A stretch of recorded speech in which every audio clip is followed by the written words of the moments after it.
All right, welcome in. It's the Breer Report mailbag for November the 13th. We are on location in Philadelphia. I'm here for Prime Video.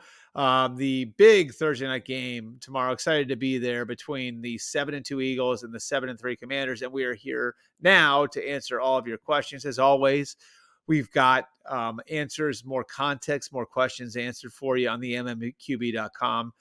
You can check out my mailbag there. Again, longer answers, more context on the answers, but we do want to give you answers here as well in a different format. We're going to start with our first question of the week. This is from Richmond_1717. With Coach Harbaugh changing the culture for the Chargers, bringing consistency week to week, what do you think their ceiling is for this season?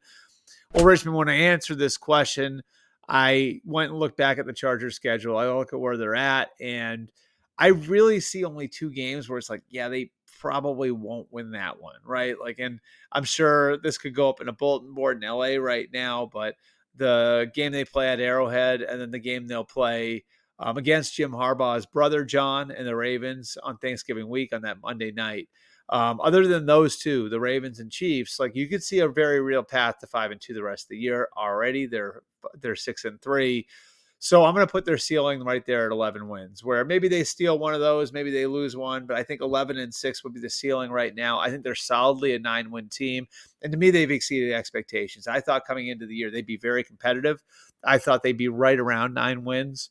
So the fact that they're in position to win more than that, as we hit the stretch drive of the season, I think is a big accomplishment. And I think it's due to a lot of different things, but maybe the most encouraging thing is how this is really starting to look like a Harbaugh team in a number of different ways.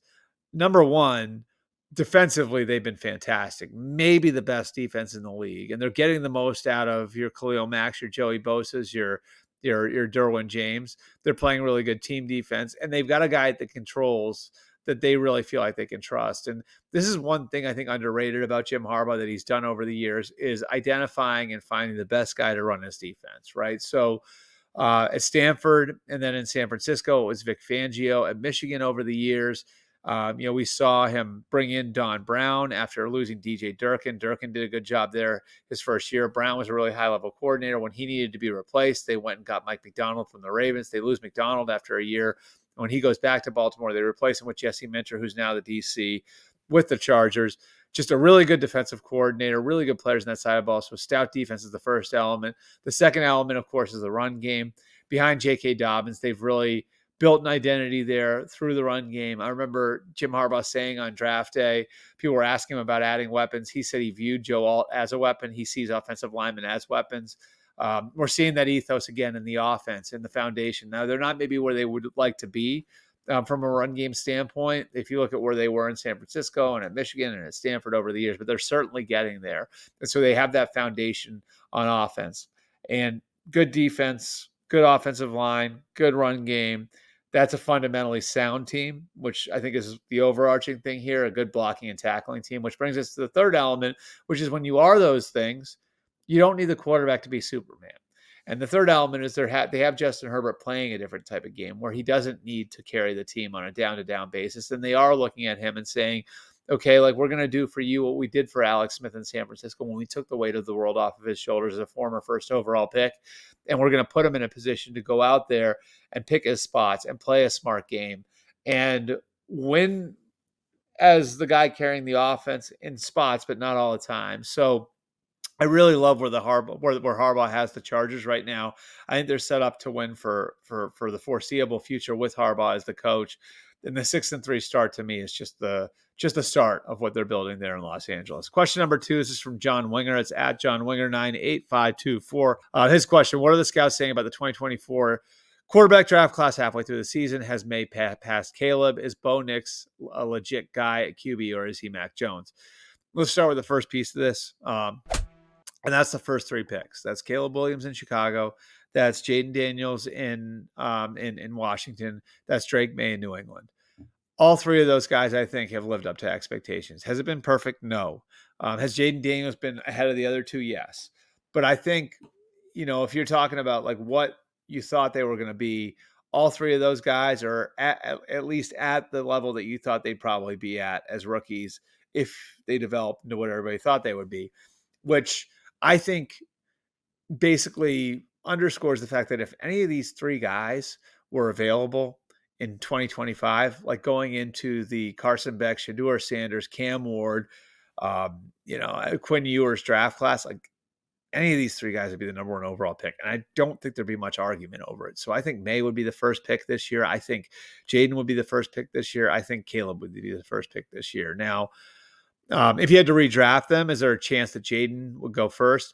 I don't think for everybody, but I think there will be more people who would pick Jaden over Caleb now than there were back in April. That's just the reality of the situation, how well Jaden's played there. Now, that said, I think you do have to remember the context here, which is that Jaden Daniels started 55 games in college. He was a 5-year starter, which is an anomaly of the COVID era. He was a multi-year starter at 2 separate Power 5 schools and 2 separate Power 5 conferences.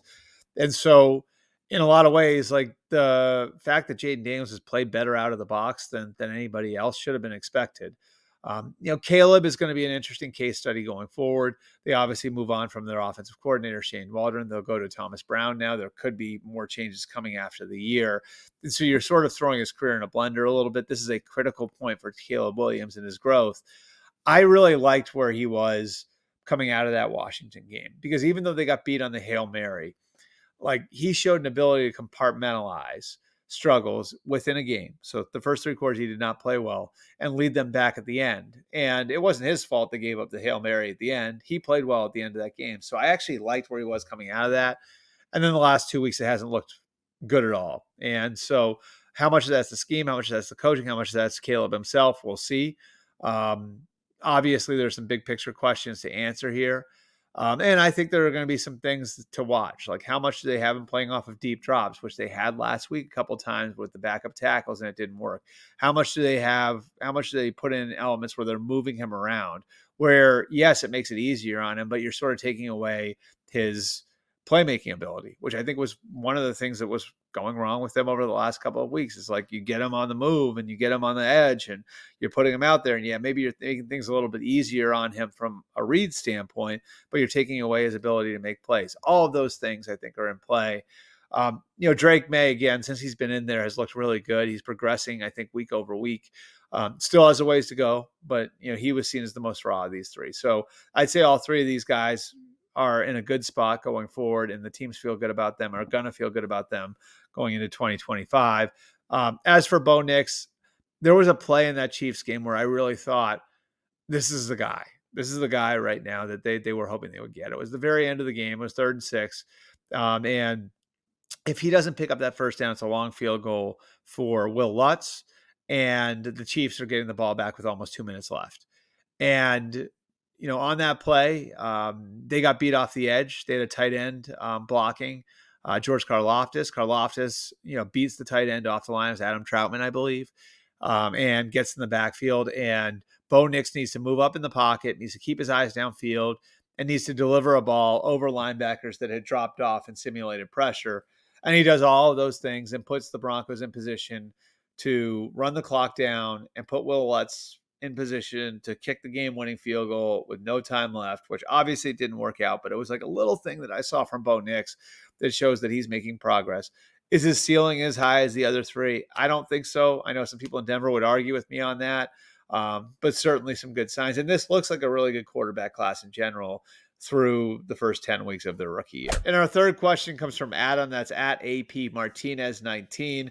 This is actually in response to a segment I did on NBC Sports Boston on Sunday. My producer over there, Cap, shout out to Cap for putting me on this, asked the value of having a top 5 pick in the 2025 draft. So Adam saw that segment where I answered that question and asked this. And yet draft experts say there are not many players of the first round grade. Some say less than 10 in 2025.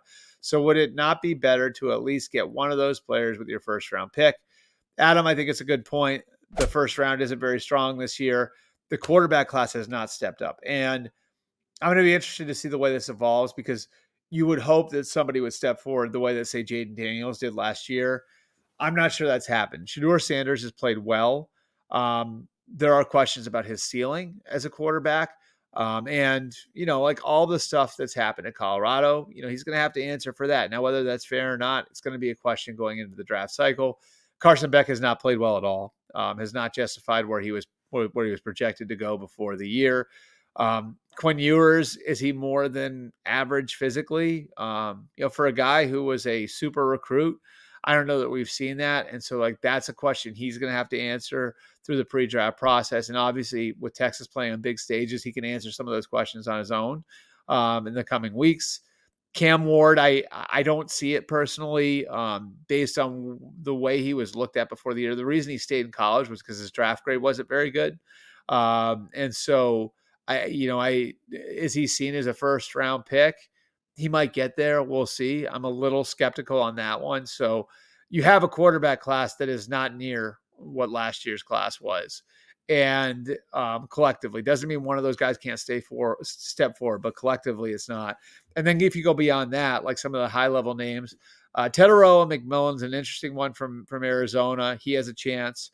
Will Johnson, the corner from Michigan, I think he winds up going really high, but there are questions about his makeup speed and how fast he's going to run, whether or not he does run before the draft.